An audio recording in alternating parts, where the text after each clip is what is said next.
Fala PSG, pedra no sapato do governo. Não é Paris Saint-Germain.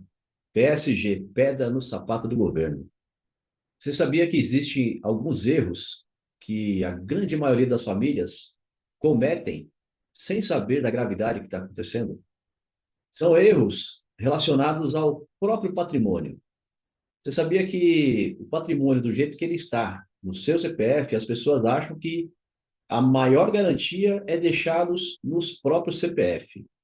Quando, na verdade, à medida que ela faz isso, achando que é uma garantia, que é uma segurança deixar isso no CPF, o próprio governo vai ser um dos herdeiros.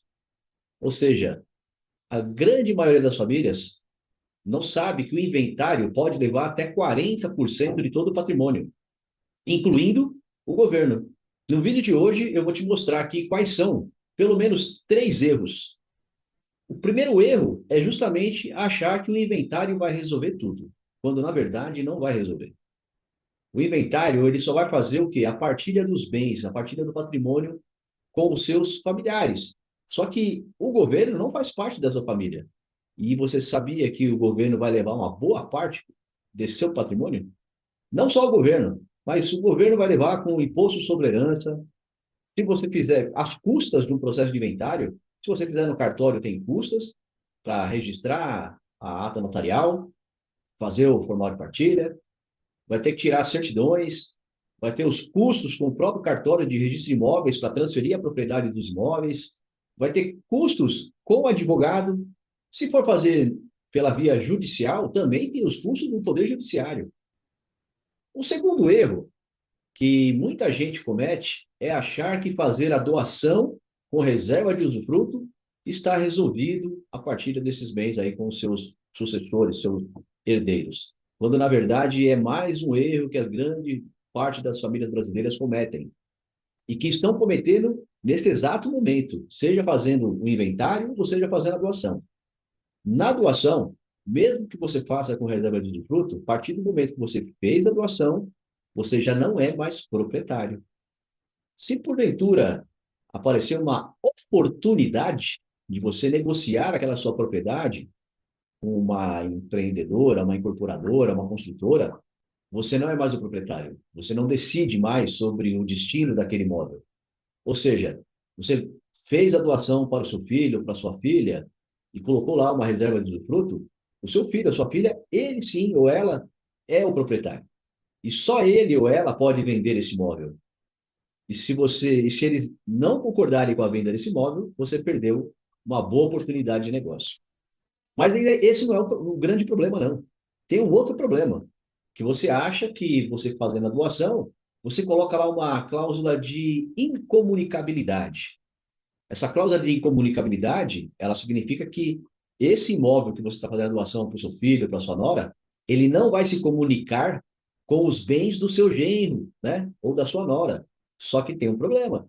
Ele não se comunica no divórcio. Se houver o divórcio dos seus filhos, né? Do seu filho, da sua filha, esse imóvel realmente ele não vai se comunicar na hora de fazer a partilha desse divórcio. Mas tem um problema. O problema é que ele não se comunica no divórcio. Agora, se seu filho ou sua filha vier a falecer, parte daquele imóvel que você doou para ele ou para ela vai para o inventário. E lá no inventário, o seu genro ou sua nora vai ser um dos herdeiros. Ou seja, não resolveu. Parte desse imóvel de herança vai para ele ou para ela. Antes de eu te falar o terceiro erro mais comum que as pessoas acham para proteger o patrimônio, já curte aqui, já curte esse vídeo aqui, para que possa chegar a mais pessoas. Não é para curtir para mim, não, tá? É curtir o tema, o assunto, para que chegue a mais pessoas. O terceiro erro, o terceiro mais comum atualmente, é ignorar a reforma tributária. Está em voga hoje, né? A reforma tributária. Com a reforma tributária, como é assim, é tão novo, a reforma tributária, ela diz o seguinte, ela deixou bem claro na Constituição, a primeira parte da reforma tributária deixou bem claro lá na Constituição, com relação ao imposto sobre a herança, o imposto sobre a doação, o ITCMD. Deixou bem claro que todos os estados, sem exceção, todos os estados, a partir de então, são obrigados a cobrar esse imposto sobre herança de forma progressiva. Ou seja, o que alguns estados cobravam de forma linear, como é o exemplo aqui do estado de São Paulo, que a alíquota é de 4% sobre todo o patrimônio envolvido, uma única taxa, né? Uma única alíquota, 4% de forma linear. Com a reforma tributária, passou a ser obrigado todos os estados a cobrarem de forma progressiva. É por isso que alguns estados, ou melhor, a maioria dos estados, porque aqueles que não cobravam de forma progressiva já alteraram a sua legislação própria para começar a cobrar de forma progressiva, a maioria dos estados já cobravam de forma progressiva de 1 a 8%. E por que o estado de São Paulo é 4%? Porque a alteração dessa alíquota, respeitando o teto, né? Que o teto é regrado pelo Senado Federal, o teto hoje é de 8%. Então, a maioria dos estados cobram de forma progressiva até 8%, porque é o teto. Só que o maior erro é desconsiderar a reforma tributária, onde todos os estados vão ser obrigados a cobrar de forma progressiva. E te digo mais, com a reforma tributária, vários impostos, os impostos novos, né, que surgiram aí para tentar ajudar aí na arrecadação dos estados e dos municípios, é o IBS, que vai substituir o ICMS dos estados e o ISS dos municípios. Então, vai sair do cenário o ICMS e o ISS, e vai entrar, já entrou, o IBS, que é o Imposto sobre Bens e Serviços, e também a CBS, que é a Contribuição sobre Bens e Serviços.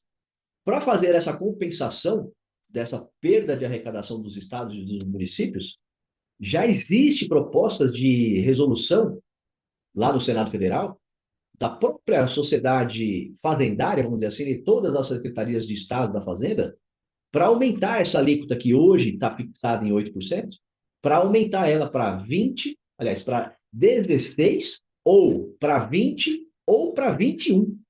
Ou seja, isso vai aumentar, não vai permanecer mais do jeito que está. Se você gostou deste vídeo, mais uma vez eu te peço, clique aqui no botão de compartilhar, de curtir. Não é o Alexandre, é o tema. E faz o seguinte: se você quer saber mais ainda a respeito, não só dos erros que as pessoas cometem para proteger o patrimônio, mas tem como evitar tudo isso. Tem como evitar tudo isso através de um sistema de planejamento patrimonial da família, com um sistema de holding familiar, que, a propósito, é a minha área de especialização. Então, se você quer saber mais como evitar esses erros e outros mais que existem ainda, que eu vou comentar em outros vídeos, para saber o que é esse sistema de planejamento patrimonial da família, deixa aqui nos comentários aqui embaixo. Proteção. E aí a gente vai falar um pouco mais sobre isso. Deixa a sua dúvida também, que eu te respondo lá. Tá legal? Então, PSG, curte esse vídeo, segue esse canal para você receber mais informações a respeito de planejamento patrimonial da família. Tá bom? Te vejo lá. Até semana que vem. Um abraço.